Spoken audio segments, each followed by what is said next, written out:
Sir मैंने बहुत बार देखा है कि आयुर्वेदा में अगर कोई मेडिसिन बनाते हैं, मैन्युफैक्चरिंग होती है, उसके पहले वो पूजा पाठ करते हैं, प्रार्थना करते हैं। और मैंने सिर्फ देखा था कि एक भट्टी होती है बड़ी सी, वहाँ पे कुछ बनता है। मुझे वो समझ में नहीं आया था concept, what is the reality behind that? Yes, generally कैसा है, आयुर्वेद ये वर्ड में ही ना वेद हाँ। ये शब्द है, it's a science of life. और वेदों में क्या होता है, वेदों में सिर्फ फिजिकल नहीं है, तो वहाँ पे उच्चारण है, मंत्र है, स्पिरिचुअल एक पार्ट वेदों में होता ही है। वैसा आयुर्वेद में भी एक स्पिरिचुअल पार्ट डेफिनेटली है। आयुर्वेद में ऐसा कहा गया है कि जब भी आप कोई भी प्लांट को निकालते हैं, आप तुलसी का पत्ता निकालेंगे दवाई के लिए, तो वो प्लांट की प्रार्थना करो, क्योंकि उसके अंदर भी जीव है कि मैं दवाई के लिए ले रहा हूँ, आपको तोड़ रहा हूँ, लेकिन इसके इसके कारण तोड़ रहा हूँ। ऐसे करके वो प्रार्थना की जाती है आयुर्वेद में। आप बिलीव नहीं करेंगे, आयुर्वेद में बहुत सारी दवाई ऐसी है, एक वावडिंग करके दवाई है, जो बच्चों के पेट में कीड़े होते हैं उसको निकालने के लिए वावडिंग दिया जाता है। उसको हम लोग टेक्निकल लैंग्वेज में एंटी हेलमिंथिक बोलते हैं। आज एलोपैथी में बहुत सारे एंटी हेलमिंथिक ड्रग है। वो एंटी हेलमिंथिक ड्रग और आयुर्वेदिक के एंटी हेलमिंथिक ड्रग की कंपैरिजन करेंगे तो आयुर्वेद की जो एंटी हेलमिंथिक ड्रग है, दोनों का काम मैंने बोला वैसा ईज करना है, डिस को निकालना है। पर मॉस्किटो की बात करेंगे ना, तो mosquito killing and mosquito repellent, which is better for the nature is a repellent not a killing. Right. क्योंकि मॉस्किटोज को भी उनको भी जिंदा रहना है ना, वैसे पेट के अंदर के कीड़ों को भी जिंदा रह के निकालने का काम वावडिंग करता है।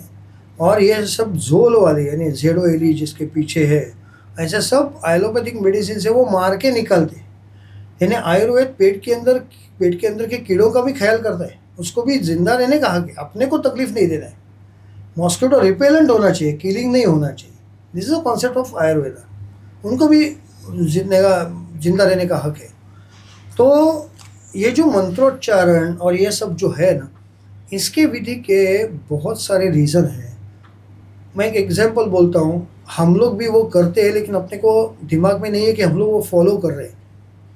एक कॉमन एग्जांपल देता हूँ, हम लोग घर पे गेहूँ लाते हैं, चावल लाते हैं, महीने का पूरा धन धान्य भर के रखते हैं, राशन भरते हैं।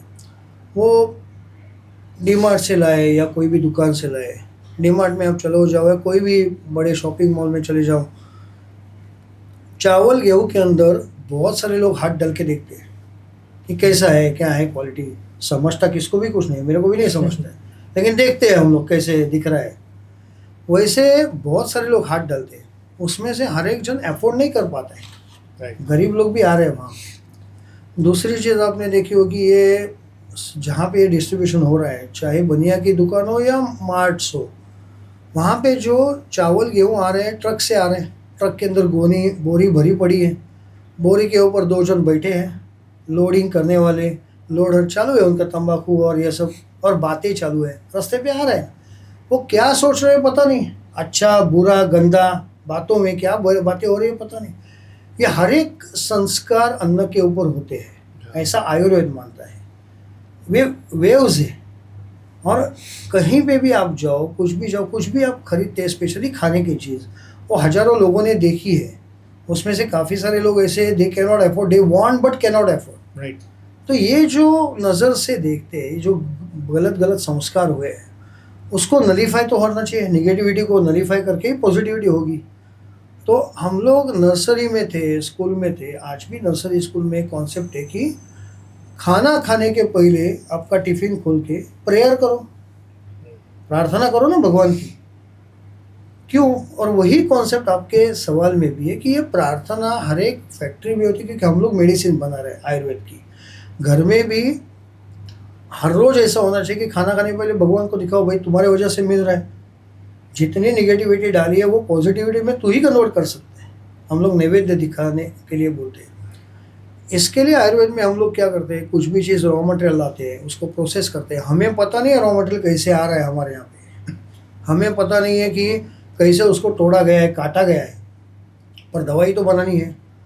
तो उसका संस्करण कैसे करेंगे? तो during all this process we can pray the god and make it more beneficial positive. But मैंने कभी ये जो प्रार्थना आयुर्वेदा के लिए होती है वो मैंने कभी भी एलोपैथी में नहीं देखी, ना होम्योपैथी में।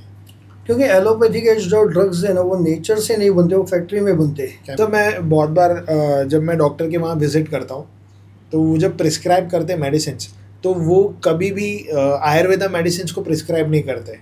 ये मैं जनरली पूछता नहीं हूँ उनको कभी, बट एक बार ही मैंने उनको पूछा था कि वाई लाइक दिस, तो वो बोलते you don't need for that, मतलब आपकी बॉडी को उसकी ज़रूरत ही नहीं है, एज पर जो भी आपको बुखार है जो भी है उसमें आपको रिक्वायरमेंट ही नहीं है। देन टू मैंने देखा है जितने भी एलोपैथी मेडिसिन को प्रायोरिटाइज किया गया उतना आयुर्वेदा को नहीं करते। What may be the reason? Do you think so just because a business mind is there? I am not blaming, but कहीं ना कहीं एक बिजनेस माइंड ऐसी नहीं। मैंने आपको पहले ही जिक्र किया कि एलोपैथी जो डेवलप हुई है ना वो साथ में उसका स्ट्रक्चर भी डेवलप हुआ है, चाहे वो एनालिटिकल स्ट्रक्चर हो चाहे वो बिजनेस स्ट्रक्चर हो।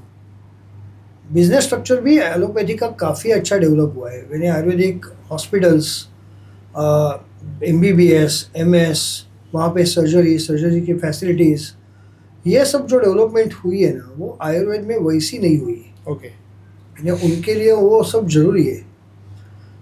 फॉर एग्जांपल मैं बोलूँ तो कॉमन आयुर्वेदिक डॉक्टर को वैद्य कहा जाता है और उसको ना नाड़ी परीक्षा इज सफिशेंट, पर इनके लिए आपको BP चाहिए, थर्मामीटर चाहिए, सब कुछ स्टेथोस्कोप चाहिए।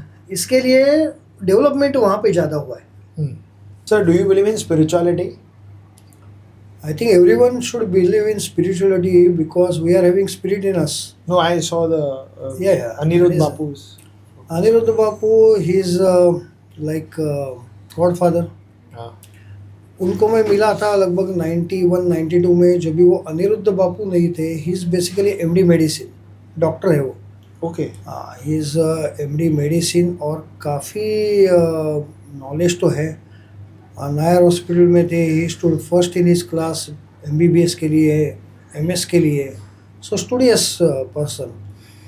और मैं वहाँ पे जाता था समर्थ होया मंदिर दादर, वहाँ पे वो आते थे कुछ उनके काम के लिए, तो इंटरेक्शन बढ़ गया।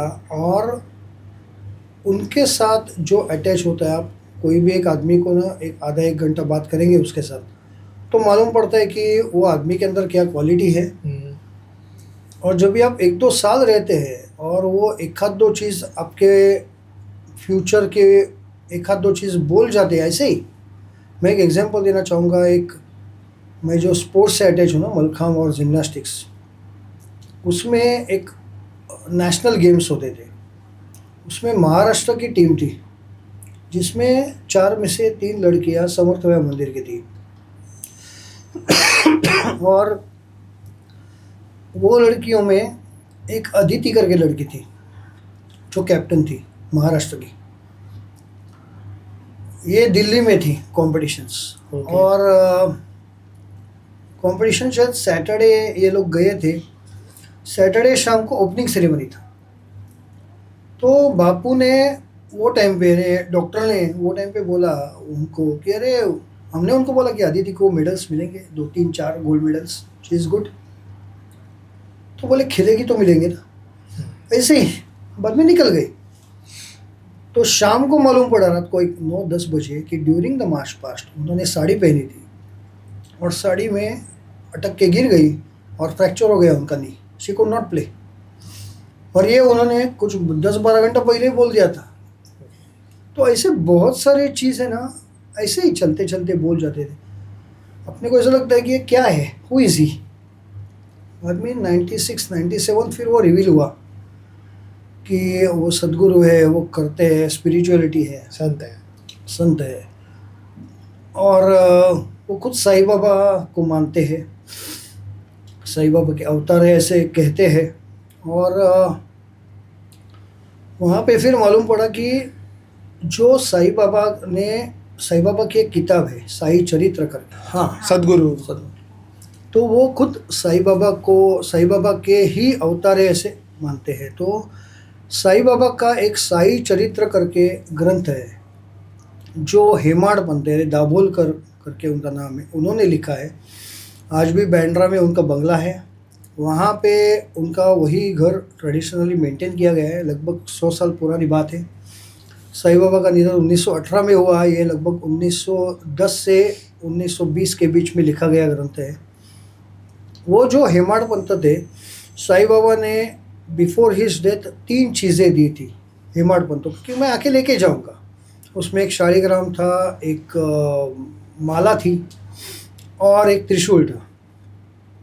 तो इनके हेमाड़ पंथ गुजरने से पहले उन्होंने उनका जो लड़का था डॉक्टर, उनको दिया था, सौंप दिया था।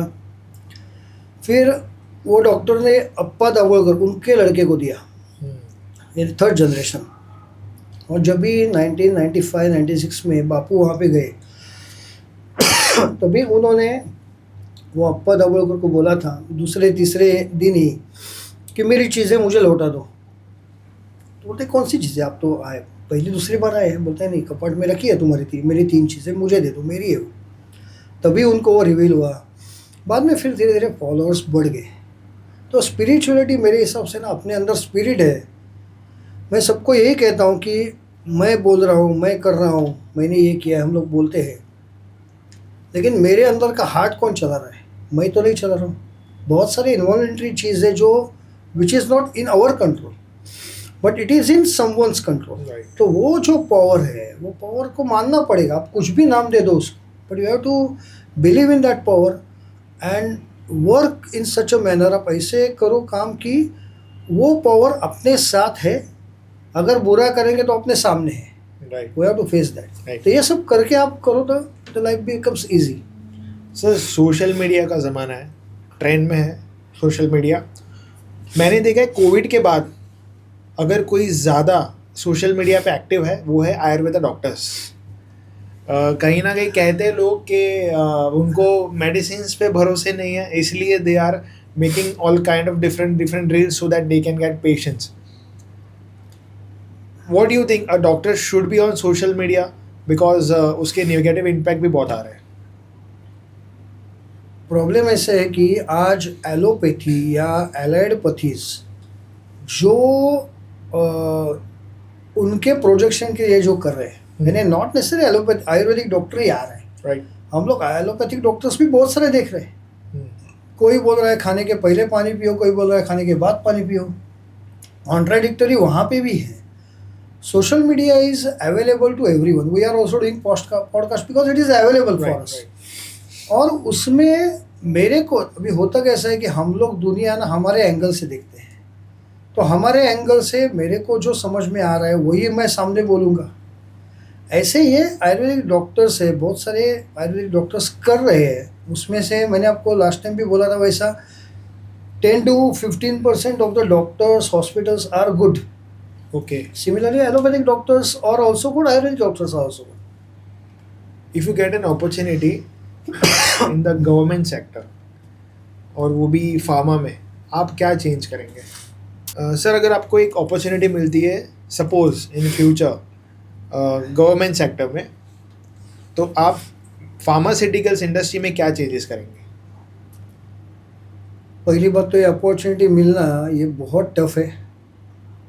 दूसरी बात, अपॉर्चुनिटी मिलने के बाद भी ना, हमने अभी देखा है कि आज का प्रेजेंट गवर्नमेंट लास्ट 10 ईयर से still they can not able to make a change. जहाँ पे बहुत ज़रूरी है वहाँ पे भी वो चेंज नहीं कर पा रहे।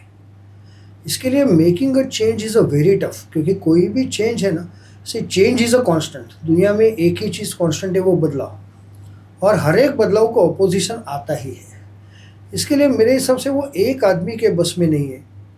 मैं आपको बोलूँ, आयुर्वेद में बहुत सारे बुक्स है, ग्रंथ है, और बहुत सारे ना लोग ऐसे होके गए कि चरक है, सुश्रुत है, नागार्जुन है, इनके किताब है, चरक संहिता है, सुश्रुत संहिता है, पर ये एक ही आदमी नहीं थे। चरक के फॉलोअर्स बहुत थे, उन्होंने चरक संहिता ही रखा, स्कूल ऑफ थॉट्स। तो मेरे हिसाब से ना, Ayurveda itself is a great, it doesn't need any person to change anything. जो चीज़ हजारों सालों से है वो आने वाले 1000 साल में रहने ही वाली है। राइट। इसके लिए आयुर्वेदा का फ्यूचर और ये सब अच्छा है, और I don't think there is any person needed to change, और अ पर्सन कैन चेंज। हम लोग नहीं बदलाव ला सकते। After Covid and before Covid, what do you think? Before Covid, after COVID actually Ayurveda का क्रेज बहुत बढ़ चुका है क्योंकि नई नई दवाइयाँ आ रही है अलग अलग तरीके से। Do you think so before COVID was also this kind of things were there, या आफ्टर कोविड एक्चुअली चेंज हुआ है? आफ्टर कोविड एक बहुत बड़ा बदलाव हुआ है। कोविड में 1.5 साल सब लोग घर पे थे, और fortunately mobiles and net active थे। राइट। तो जो कुछ क्रिएटिविटी या जो कुछ बन गया वो घर पे बन गया, और अवेयरनेस भी आ गया। अभी online classes, online school, Covid के पहले तो पागलपन था या ड्रीम था। जैसे एक ज़माने में बॉटल, पानी का बॉटल, ये पागलपन था, पानी बॉटल में पॉसिबल नहीं है, लेकिन आज इजीली अवेलेबल है, आज गरज है, प्रायोरिटी आज। वैसे कोविड के पहले मोबाइल या सोशल मीडिया लोगों के घर तक नहीं पहुंचा था, या यूज़ नहीं था उतना एक्सटेंसिव यूज़, लेकिन आज वो एक्सटेंसिव यूज़ काफ़ी है। और इसके लिए मेरे हिसाब से ना उसमें कुछ गलत बात तो नहीं, देर इज़ नथिंग रॉन्ग कि ये सब हम लोग करें और इसका उपयोग करें पॉजिटिविटी के लिए। सो चाय और कॉफ़ी कितने डेंजरस है और कितने अच्छे हैं? People are mostly addicted to that. पहली बात, एडिक्शन की बात की ना, चाय कॉफ़ी बहुत सारी चीज़ें हैं, अति सर्वत्र वर्जते। कोई भी चीज़ आपने एक्सटेंसिव किया तो उसका दुष्परिणाम होने ही वाला है। चाय तो इंडियन ट्रेडिशन में थी ही नहीं। इंडियन ट्रेडिशन में काढ़े रहते थे, डिकॉक्शंस रहते थे, कावा। हाँ, कोई भी कावा है, बहुत कुछ डिकॉक्शन है। अभी हम लोग दूध पीते हैं, हल्दी का दूध, वो भी एक डिकॉक्शन ही है। मिल्क अपने यहाँ पे बहुत प्रायोरिटी पे था, मिल्क था, जो मिल्क इंटेक बहुत कम हुआ है। पहले ऑलमोस्ट हर एक मोहल्ले में, एरिया में गाय होती ही थी, हर एक घर में भी होती थी। तो मिल्क ड्रिंकिंग और वो सब था, चाय था ही नहीं। अंग्रेज़ लोगों ने चाय लाया, अंग्रेज़ लोगों ने बहुत कुछ जो निगेटिविटी किया अपना, उसमें गाय भी निकाल दी। और दूध, मैंने अपने चाय और कॉफ़ी का पूछा है, मैं थोड़ा सा मिल्क के बारे में कहना चाहूँगा कि मिल्क एक ऐसी बढ़िया चीज़ है, और हमने दुनिया को इतना अच्छा चीज़ दिया है कि दूध से दही, योगर्ट जिसको अंग्रेजी में कहते हैं, योगर्ट एंड दही आर डिफरेंट, बट दूध से दही, दही से छाछ, ताक, ताक से मक्खन, और मक्खन से घी। ये जो प्रोसेस है, जो 5 फॉर्म दूध से आते हैं, जो इरिवर्सिबल है। दही का दूध नहीं बना सकते, या मक्खन का घी नहीं बना सकते, इरिवर्सिबल फॉर्म है। लेकिन अपने लिए बहुत इम्पोर्टेंट क्यों है? आज एक विटामिन B12, B13 डिफिशिएंसी की बात होती है कॉमनली, या विटामिन डी की बात होती है, D3, B12, ये सब एनिमल प्रोटीन से ही आते हैं। ऐसे कहा गया है कि एनिमल प्रोटीन से ही आएंगे आपको। लेकिन मेन बात कैसी है, और आज डिफिशिएंसी भी हर एक को, अपने को भी होगी, लेकिन मेन बात ऐसी है ना, आयुर्वेद ने इतना अच्छा एक चीज़ बना के रखी है, प्रोसेस बना के रखा है कि हम लोग अगर घी खाएंगे, ghee is a animal protein, animal fat उसके अंदर है, जो आपको विटामिन B12 डायरेक्टली नहीं ले, बट B12 के पूरे रॉ मटेरियल्स देगा, and body can convert vitamin B12 from ghee.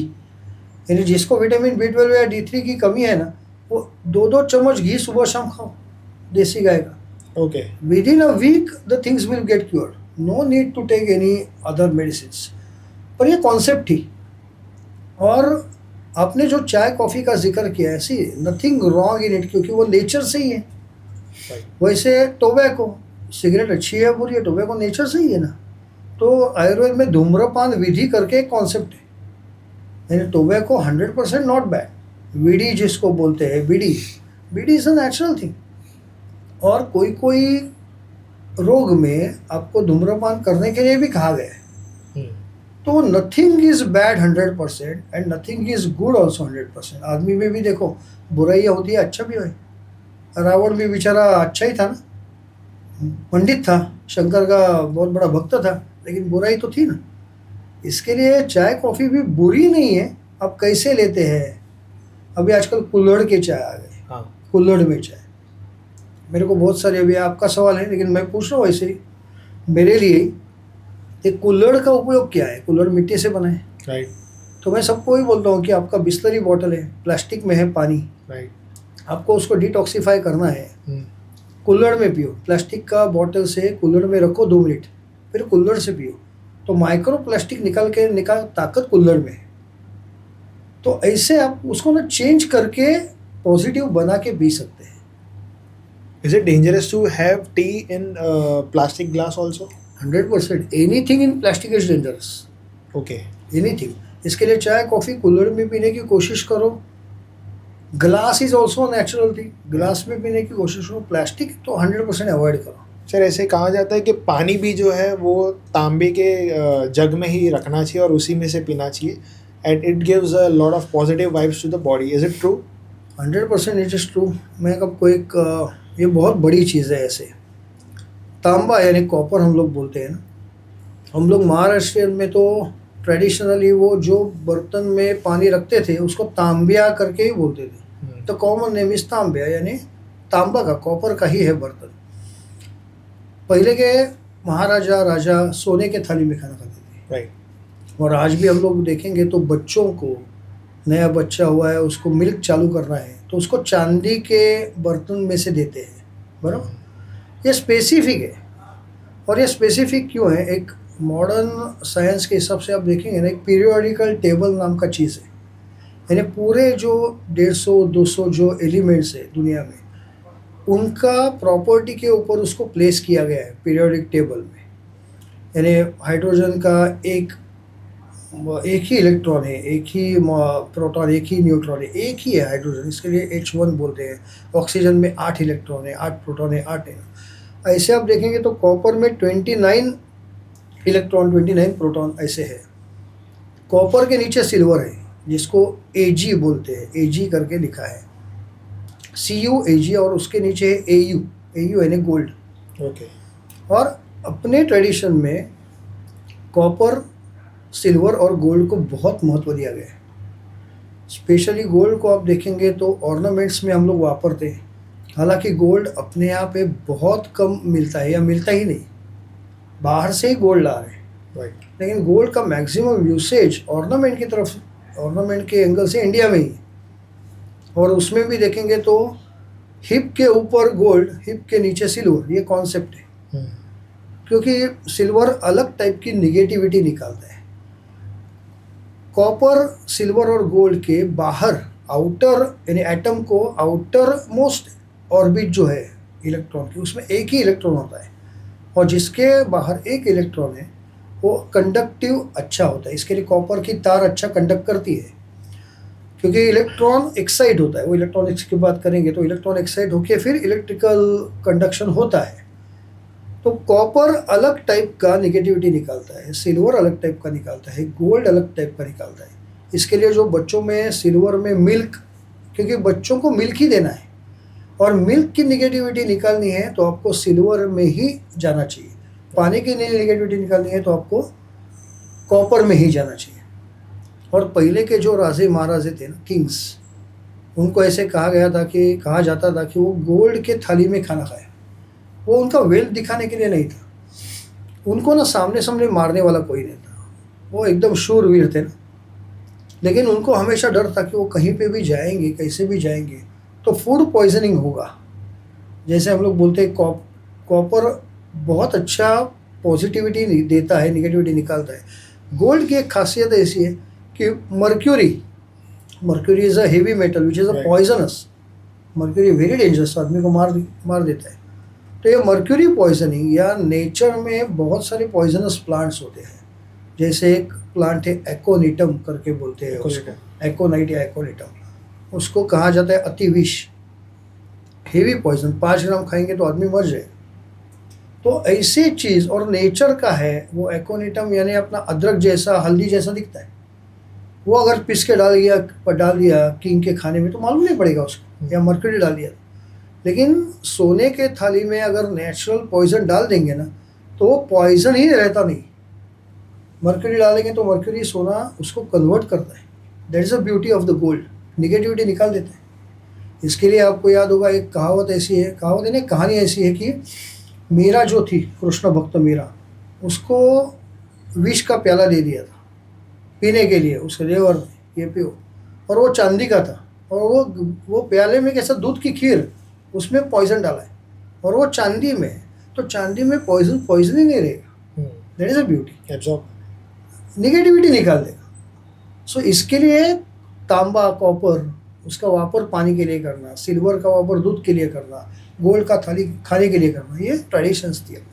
Sir आजकल जो जनरेशन है, यंगस्टर्स की बात करूँ, चाय और सिगरेट कॉम्बो बन चुका है, साथ में पीते, कितना डेंजरस है ये? बहुत कॉम्बो इज़ वेरी डेंजरस। चाय सिगरेट, यानी सिगरेट, चाय सिगरेट से ज़्यादा ना सिगरेट दारू, okay. That is a very dangerous, क्योंकि निकोटीन भी ब्लड ब्रेन बैरियर को क्रॉस करता है और अल्कोहल भी करता है, और ये दोनों जब भी ब्रेन में अंदर जाते हैं ना, तभी उनका एक नेचर ऐसा है कि वो सैचुरेशन, यानी ब्रेन के सेल्स है ना, जनरली देखो आदमी दारू पीने के बाद, हम लोग बोलते हैं ना, कोई वीडियोस भी हमने देखे हैं कि दारू बहुत पिया है वो आदमी, सामने शेर आया है तो वो शेर को भी मारता है, ऐसा बोलते हैं ना। शेर से भी उसको कॉमन सेंस भी नहीं है, वो एकदम हवा में पहुंच जाता है, और वो ब्रेन सेल्स को भी वो एक्साइटमेंट अच्छी लगती है, जैसे एड्रेनलिन इफेक्ट आता है ना, वैसा वो ब्रेन सेल को भी ना वो अच्छा लगता है, इसके लिए ब्रेन सेल होल्ड करता है।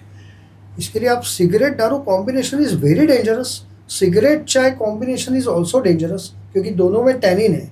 तो बॉडी एडिक्शन क्यों होती है? क्योंकि बिना टैनिन का आपका काम ही नहीं होगा, आपका ब्रेन सेल वर्क ही नहीं करेगा, ब्रेन सेल को एक्साइटमेंट ही चाहिए, और anything which is dependent is dangerous, and anything which is addictive is dangerous. So that is most addictive. And what about cigarette and coffee? Anything, coffee में भी है, cigarette coffee भी है, लेकिन cigarette चाय से सिगरेट कॉफ़ी कंपैरेटिवली कम addictive होगी। Okay. Cigarette चाय दोनों टैनिन है, तो टैनिन परसेंटेज इतना बढ़ जाता है ना बॉडी में, कि बॉडी को वो अच्छा लगता है वो इन्वायरमेंट, और वो मेंटेन करने के लिए बोलती है और पियो और पियो। How much is non-veg dangerous for body? ऐसे बहुत सारे लोग कहते हैं कि अपने दांत, अपने नाखून नेचर के लिए, वो नॉनवेज के लिए बने नहीं है। That is true. यानी आपको अगर कोई चिकन खा रहा है तो उसके सामने कच्चा चिकन डालेंगे तो नहीं डाइजेस्ट कर पाएगा। लेकिन ड्यूरिंग द इवॉल्वमेंट हमने कुछ प्रोसेस, यानी आयुर्वेदिक भाषा में उसको संस्कार बोलते हैं, हमने ऐसे प्रोसेस डेवलप किए कि उसको हम लोग मैरिनेट करेंगे, बाद में यानी वो दही के अंदर बैक्टीरिया होते हैं, वो बैक्टीरिया धीरे धीरे उसको तोड़ते हैं, यानी चिकन अगर है तो उसको ब्रेक डाउन करना चालू करते हैं बैक्टीरिया, फिर उसको पकाते हैं, बॉईल करते हैं, तो ऐसे करते करते वो खाने योग्य हो जाता है। राइट। लेकिन मेन बात कैसी है कि अगर हम लोग बोलेंगे ना, अभी चातुर्मास शुरू है, श्रावण भाद्रपद अश्विन कार्तिक, इसमें कांदा लहसुन भी न खाए ऐसा कहते हैं। आजकल वो जैन कम्युनिटी तक ही सीमित है, पहले तो कॉमन था, कांदा लहसुन 4 महीने में नहीं खाता था, नहीं खाना है, क्योंकि उसका तामसी स्वभाव होता है। वैसे any animal food, animal origin food अगर आपके पेट में गया, अल्टीमेटली होता है ऐसा ना कि आज का मॉडर्न साइंस ना एनर्जी को ऑन पेपर ही देख रहा है कि कार्बोहाइड्रेट्स कितने हैं, फैट्स कितने हैं, प्रोटीन्स कितने हैं, मेरे को कितना कैलोरी एनर्जी मिलती है।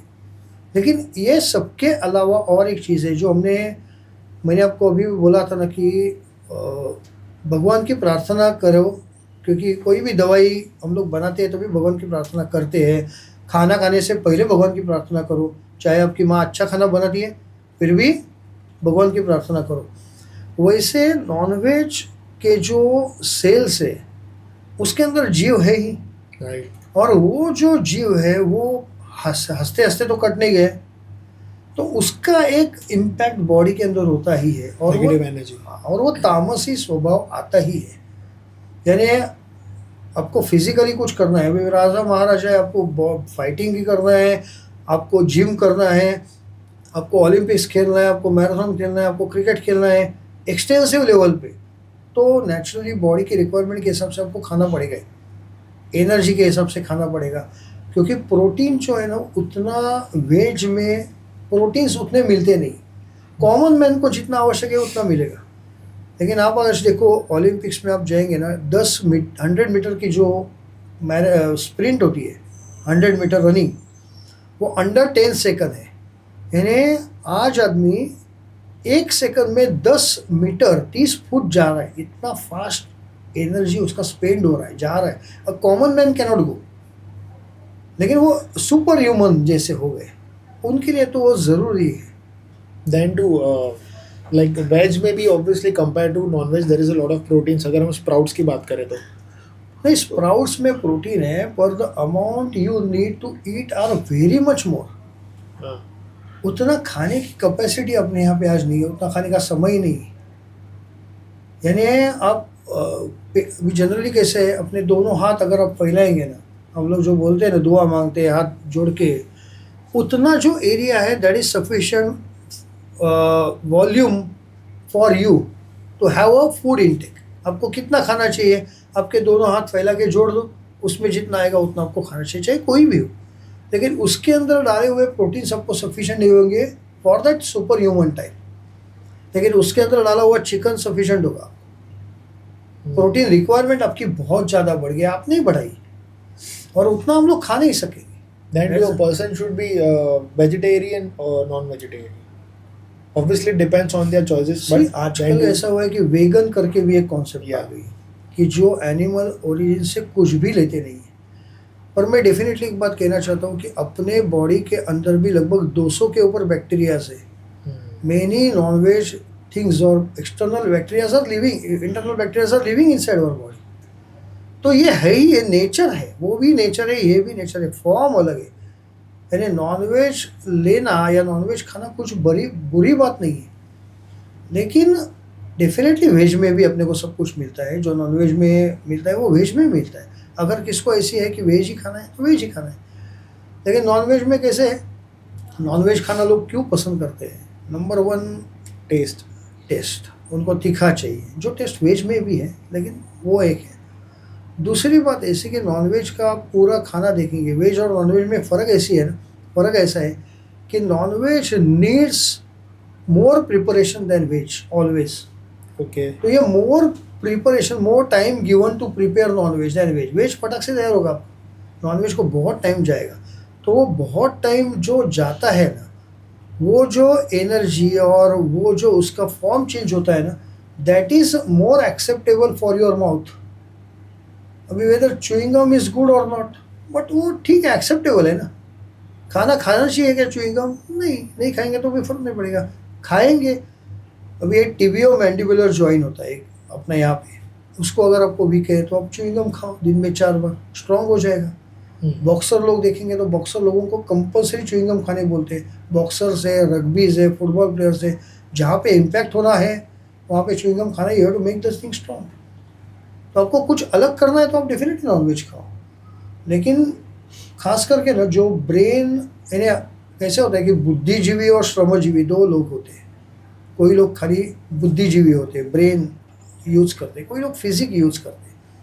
बुद्धिजीवी लोगों को वेज से जितना फ़ायदा होगा उतना नॉनवेज से नहीं होगा। श्रमजीवी लोगों को नॉनवेज से फ़ायदा होगा उतना वेज से कम होगा। इसके लिए कौन क्या काम करते हैं ना, उसके ऊपर भी खाना डिपेंड है। So what is the best solution for back pain? सबको है, take a rest. Back pain में कैसा है कि अपना पोजीशन चेंज हुआ है। हम लोग इसके लिए, मैंने आपको एक बोला ना, एक सेंटेंस बोला कि हम लोग में से कितने जन लटकते हैं, हैंग होते हैं, अपने बॉडी हैंग होने के लिए ही। दिन भर हम लोग खड़े ही रहते हैं या बैठे रहते हैं, तो बैक बोन के ऊपर प्रेशर, बैक बोन स्ट्रेचिंग है ही नहीं। इसके लिए मैंने आपको बोला कि मॉर्निंग में आप नहाते वक्त, आफ्टर योर बाथ, क्योंकि आपका टेम्परेचर हाई होता है, body temperature, after your bath खाली 10 सेकंड बनता है, तो शॉवर के नीचे 10 सेकंड स्ट्रेच करो वर्टिकल स्ट्रेच करेंगे ना 10-15 सेकंड्स, तो backbone problem will be solve. Postural issues है, पोस्चर करेक्ट करो, प्रॉब्लम सॉल्व हो जाएगी। Then which are the best medicines to cure the back pain? See, all the medicines will stop the pain, they won't cure the cause. Cause जो है वो आपको structure से ही cure करना पड़ता है, चाहे वो बैक पेनिंग है, लोअर बैक पेन है या वर्टिगो है। आपका बैकबोन स्ट्रेच होगा, यानी ऐसा रिसर्च है कि पोस्चरल करेक्शन से आप सीधे खड़े रहेंगे। से आप when you stand clearly vertical, अभी आप मिलिट्री में देखो, मिलिट्री में परेड्स होते हैं, मिलिट्री में सीधे खड़े होना है, तो उनको ना डिजीज होते हैं, क्योंकि नहीं, उनको बैक पेन्स और ये सब इतने होते नहीं। Postural corrections can solve 99% of your physical problems. Okay. ऐसा है। Means then exercise is the best medicine. Exercise is always best medicine. So, any message you would like to give to people to our channel? First of all, podcast is a connection of the old people like me to the new generation. तो ये बहुत important है। Second thing मैं उनको definitely ये कहना चाहूँगा कि अपने जो ट्रेडिशंस है, those traditions are 100% scientific. Evidence आपके सामने नहीं है इसका मतलब वो अनसाइंटिफिक है, ऐसे नहीं है। Okay. मैं आपको एक एग्जांपल दूंगा कि अपने यहाँ पे औरत लोगों को शादी के बाद हस्बैंड के घर पे जाना है, खाली घर पे जाना नहीं, उसका नाम भी चेंज होगा। Right. ये क्यों? ये क्या ट्रेडिशन है? तो ये ट्रेडिशन नहीं है, इट्स अ साइंस। ये साइंस ना समझने की कोशिश करनी चाहिए। अभी साइंस क्या है इसमें? तो शादी क्यों करते हैं लोग? बच्चे यानी जनरेशन्स अच्छा पैदा होने के लिए, that is a main purpose.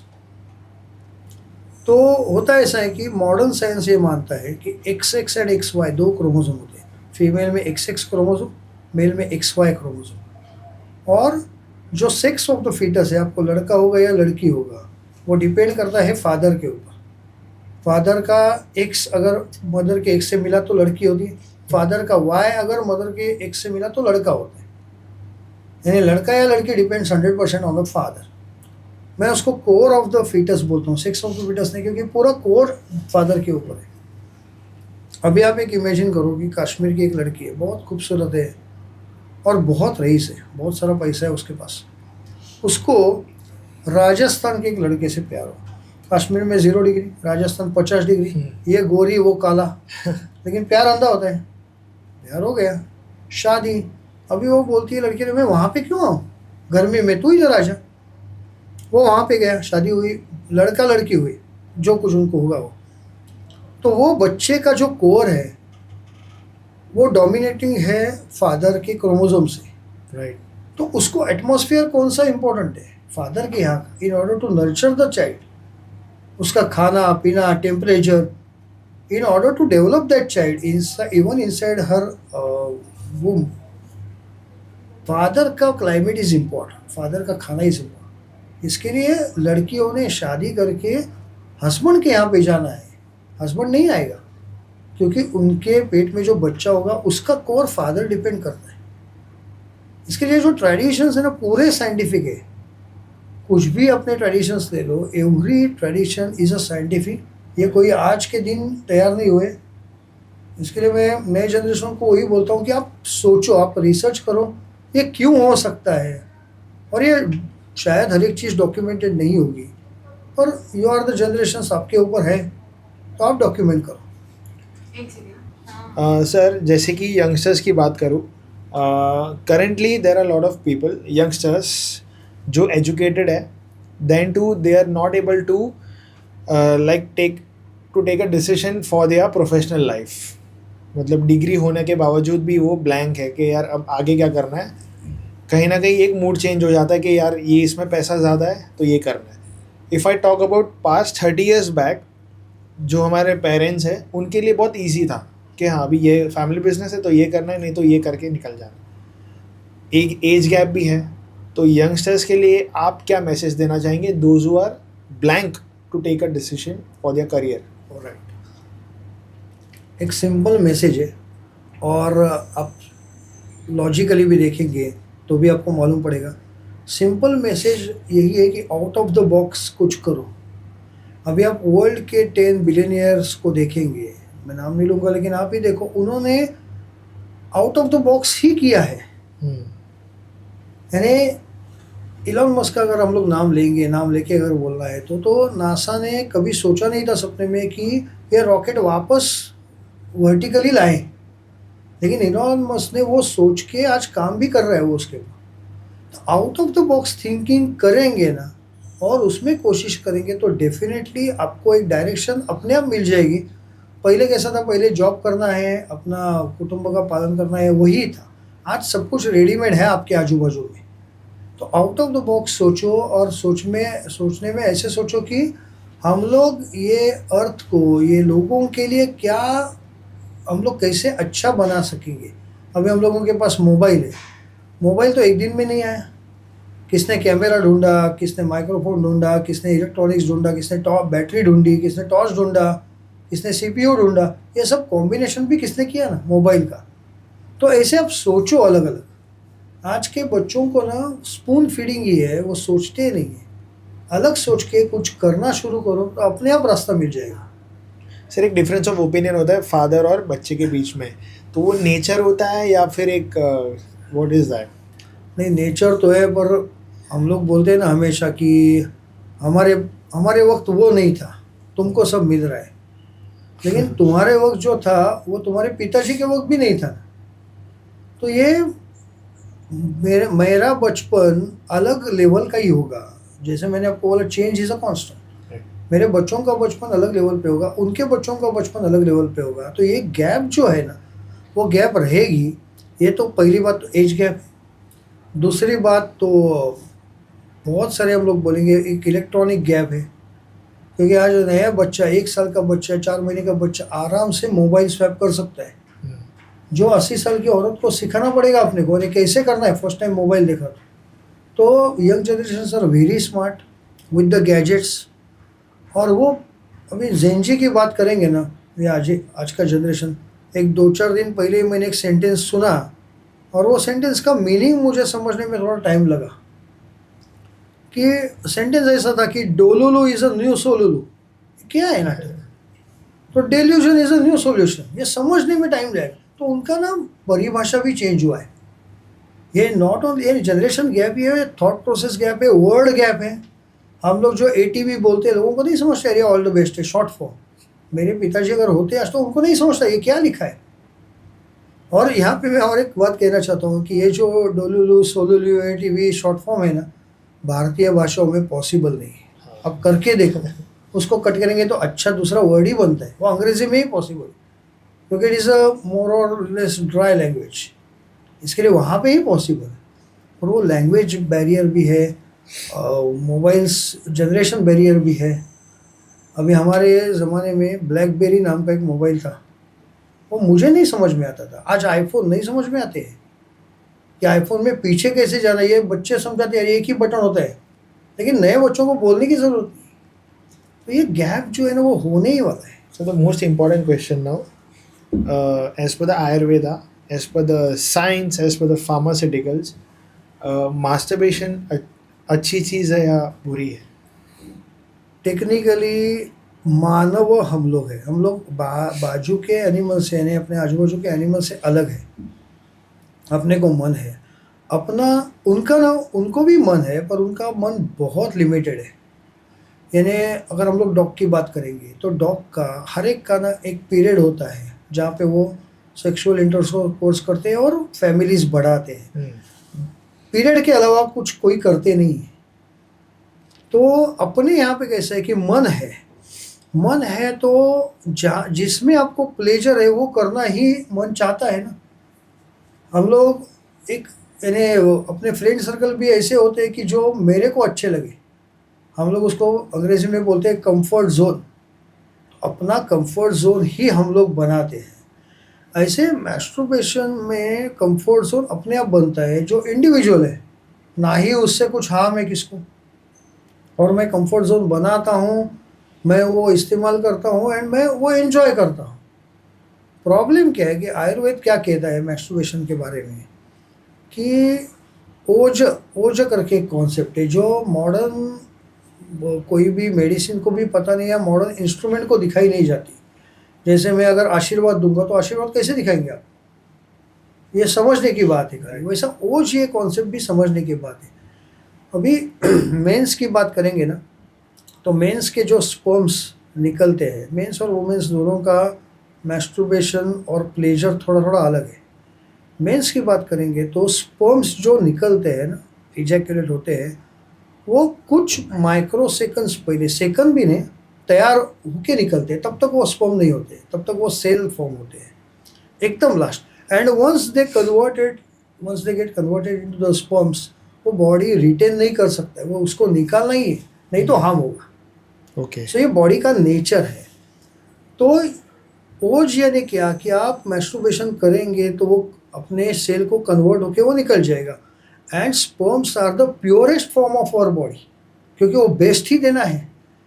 जैसे मिल्क कैसे है, मिल्क बेस्ट ही है, ह्यूमन मिल्क या breast milk is a best food, वैसे sperm is a best thing, यानी as if you are liberating some energy out of your body. और वो ओज को निकालना कि नहीं निकालना, अगर आप ओज पकड़ के रखेंगे तो वो ओज अलग तरीके से काम में आएगा, वो आपके ब्रेन को चैनलाइज करेगा, ब्रेन को डेवलप करेगा। हम लोग कहते हैं ना, ये ऋषि मुनि साधना करते हैं, और साधना करने के बाद वो मेरा नहीं, आपका नहीं, खुद का नहीं, सबका भी फ्यूचर जानते हैं। दे गेट दैट पावर, और वो पावर ओज से ही मिलती है। तो मैस्टरबेशन से ओज डेफिनेटली निकल जाएगा। लेकिन आपको अगर ऋषि मुनि नहीं होना है, आपको वो सब पॉजिटिविटी वो नहीं चाहिए और कंफर्ट जोन चाहिए, तो यू कैन एंजॉय, क्योंकि after all it is your choice, nothing harm physically, choice is yours. Sir बहुत सारे क्वेश्चंस पेंडिंग है, लेकिन मेरे ख्याल से टाइम बहुत बढ़ चुका है, तो this is the part 1 I will say. Part 2 के लिए और भी क्वेश्चंस हैं मेरे पास। Definitely Mahesh sir, thank you for giving your precious time to us. The chat card is very thankful that you have been the part of the podcast. Thanks a lot, and all the best to Monish, to you also, and to the chat card. Thank you, sir. Thank you.